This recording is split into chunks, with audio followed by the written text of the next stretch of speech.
చాలాసార్లు నేను చూశాను జీవన్ రెడ్డి గారు. జీవన్ రెడ్డి గారి కాంగ్రెస్ పార్టీ ఏం చేయలేదండి. ఏం చేయాలి చెప్పండి. 89, 94, 99, 2004, 2009, 2014, 2018, 2023 9 సార్లు కాంగ్రెస్ పార్టీ బీఫామ్ ఇచ్చింది కదా. 2 సార్లు ఎంపీ ఇచ్చారు కదా, టికెట్ ఇచ్చాం, ఎమ్మెల్సీ చేశాం. కాంగ్రెస్ పార్టీ ఇంకేం చేస్తుంది? 9 సార్లు పార్లమెంటు అసెంబ్లీకి బీఫామ్ తీసుకోవడం అంటే ఉమ్మడి కరీంనగర్ జిల్లా ఎవరు ఉన్నారా? ఉమ్మడి కరీంనగర్ జిల్లాలో 9 సార్లు పార్టీ బీఫామ్ శాసనసభ్యునిగా అభ్యర్థిగా, 2 సార్లు పార్లమెంట్ అభ్యర్థిగా, మొన్న 3వసారి నిజామాబాద్ అంటే 3 సార్లు పార్లమెంట్ అభ్యర్థిగా, మొన్న ఎమ్మెల్సీగా. 2024 పార్లమెంట్ ఎన్నికల్లో ప్రత్యక్షంగా చెప్పడం జరిగింది అందరికీ. ఎవరైతే ఎమ్మెల్యేగా ఓడిపోతారో, ఎమ్మెల్యే పోటీ చేస్తారో వారికి టికెట్ ఇవ్వబోమని అధిష్టానం స్పష్టంగా చెప్పినా కూడా పెద్ద మనిషి అని చెప్పి నిజామాబాద్ ఎంపీ జరిగింది. ఎవరికైనా ఇచ్చారా? ఇంకేం కావాలి చెప్పండి. ఇక మీకు ఇబ్బంది ఉంటే ఉండొచ్చు, కాంగ్రెస్ పార్టీ గురించి, ముఖ్యమంత్రి గారి గురించి మాట్లాడితే బాగుండదు. రాష్ట్రంలో ప్రతి ఒక్కరూ రేవంత్ రెడ్డి గారి నాయకత్వాన్ని బలపరిచే విధంగా ముందుకెళ్తా ఉన్నాం. ప్రతి ఒక్క వర్గాలు, ప్రతి ప్రాంతం, ప్రతి గ్రామం. రాష్ట్రంలో 40 సంవత్సరాలు మీరు రాజకీయం చేశామన్నారు. 40 సంవత్సరాల్లో జగిత్యాలలో ఎవరన్నా నాయకులు చేశారా?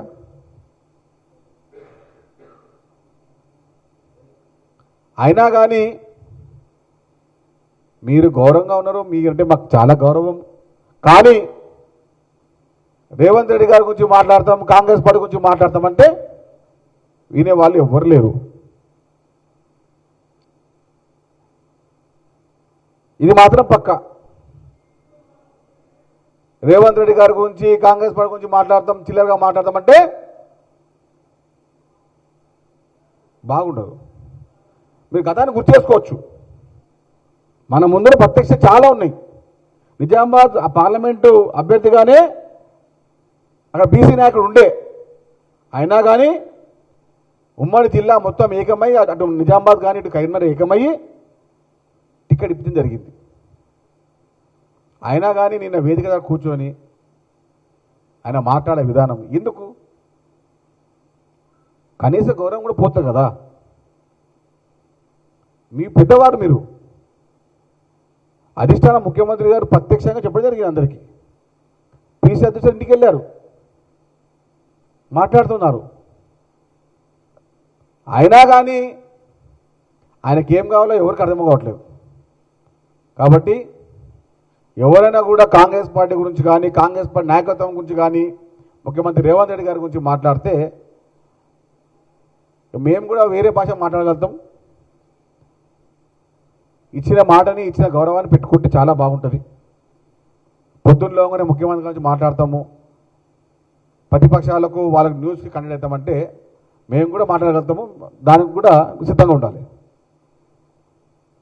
మేము కూడా అంటారా ఏ భాష, ప్రాకృతి వికృతి మన భాష మేము మాట్లాడతాము, కానీ తట్టుకోలేదు. ఎందుకు? చాలా పెద్ద నాయకులు మీరు. రేవంత్ రెడ్డి గారి గురించి మాట్లాడి టీవీలకు వస్తాము, ప్రతిపక్షాల న్యూస్లకు, పేపర్లకు వస్తామంటే అది మేము కూడా మిమ్మల్ని ప్రతిపక్ష నాయకులుగా చూసుకోవాలి. ఇక గౌరవించుకుంటాం మేము కూడా ఎవరికైనా కానీ. నేనేమంటున్నా కాదు, ఇప్పుడు ఆయన గౌరవానికి, ఆయన వ్యక్తిగతానికి, ఆయన సీనియారిటీకి ఎవరు ఎక్కడ కాదు అంటాము, అనం లేము కూడా. చాలా పెద్దవారు. కానీ వేదిక దగ్గర కూర్చొని నేను ఎదిరిస్తాను, ఎదిరించుకోవచ్చు. ఓరుద్దన్నారు మిమ్మల్ని, మాట్లాడుకోవచ్చు. ఓరుద్దన్నారు మిమ్మల్ని. టికెట్ ఇచ్చి ఇప్పించినప్పుడు అభ్యర్థించలేరే? పార్లమెంట్ ఇచ్చినప్పుడు అభ్యర్థించలేరే? ఎమ్మెల్సీ ఇచ్చినప్పుడు అభ్యర్థించలేరే? అప్పుడు ఎందుకు అనలేరే? మరి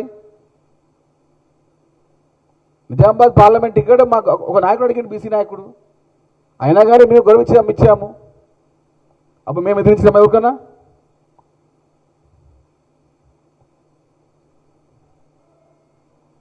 ఇక ప్రతిపక్షాలకు వాళ్ళకి ఇదే పండుగ. జీవన్ రెడ్డి గారు కాంగ్రెస్ పార్టీ ఆస్తిగా, ఆయన కాంగ్రెస్ పార్టీ సేవ చేసిన విధానంగా 9 సార్లు శాసనసభ అభ్యర్థిత్వాన్ని, 3 సార్లు పార్లమెంట్ అభ్యర్థిత్వాన్ని, ఒకసారి ఎమ్మెల్సీగా కాంగ్రెస్ పార్టీ డిక్లేర్ చేసింది. ఇంతవరకు ఏ నాయకునికి పొందలేని విధంగా, ఏ నాయకుడు పొందలేని విధంగా 9 సార్లు కాంగ్రెస్ పార్టీ ఎమ్మెల్యే అభ్యర్థిగా, 3 సార్లు పార్లమెంటు అభ్యర్థిగా, ఒకసారి శాసన మండలి అభ్యర్థిగా కాంగ్రెస్ పార్టీ దాదాపు 13 సార్లు 40 సంవత్సరాల్లో ఉమ్మడి ఆంధ్రప్రదేశ్లో కానీ ప్రత్యక్షంగా ఉన్న తెలంగాణలో కానీ ఎవ్వరికి రాని అవకాశాలు కాంగ్రెస్ పార్టీ జీవన్ రెడ్డి గారికి ఇచ్చింది. అది నిజమా కా చెప్పండి. ఎక్కడైనా కూడా 3 సార్లు 4 సార్లు కన్నా టికెట్ ఎక్కించిన తర్వాత కాంగ్రెస్ పార్టీ విధానంలో ఒక మార్పు ఉంటుంది. కానీ మీ పైన ఎప్పుడు చూపించలేదే. పెద్దవారు మీరు, గౌరవప్రదమైన నాయకులు చేశారు, పేదల పక్షాల్లో ఉన్నారు. కాంగ్రెస్ పార్టీ అంటేనే ప్రజల ప్రభుత్వం కదా. ఈ విషయాన్ని మీరు మాట్లాడే ముందు కొంచెం చూసి మాట్లాడండి. ఇక ప్రతిపక్షాలకు మీరు బాగా మాట్లాడితే దానికి మేమేం చేయలేం, మాకేం అవసరం కూడా లేదు.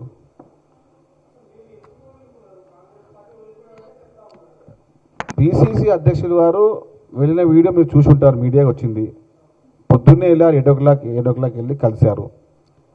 అదేవిధంగా ఏఐసిసి సెక్రటరీ సచిన్ సావంత్ గారు కానీ, మన సిడబ్ల్యూ సభ్యులు మన వంశీచంద్రుడు గారు కానీ, చాలా మటుకు అందరు, శ్రీధరబాబు గారు, అడ్లు లక్ష్మణ్ గారు, చాలా ఉమ్మడి జిల్లా సంబంధించిన ప్రతి ఒక్కరు వెళ్ళి ప్రత్యక్షంగా కలవడం జరిగింది.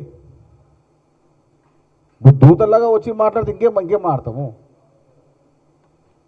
ఇప్పుడు వాళ్ళకు ఒకటే ఉంది, పడుకునే వారిని లేపుతాము, నడిచే వారిని మనం లేపలేము. కాబట్టి వారి వినీత వదిలేస్తున్నాం. ఎక్కడ ప్రత్యక్షంగా పరోక్షంగా కాంగ్రెస్ పార్టీ గురించి కానీ ముఖ్యమంత్రి రేవంత్ రెడ్డి గారి గురించి మాట్లాడితే మేము కూడా అదే స్థాయిలో అదే ఘాటు వివరం మాట్లాడతాం. నేనేమంటున్నాను, మీరు మాట్లాడితే, మీరు ఘాటుగా మాట్లాడితే మేము అందులో కారం వేసి ఇంకా ఘాటుగా మాట్లాడతాం, మసాలా కలిపి కూడా మాట్లాడగలుగుతాం. మాకు కూడా ఆ వ్యవస్థ ఉంది. ఇంకా మీరు గౌరవాన్ని వదులుకుంటే మాకు సంబంధం లేదు. అదే పనిగా మాట్లాడితే మేము కూడా అదే పని పెట్టుకుంటాం.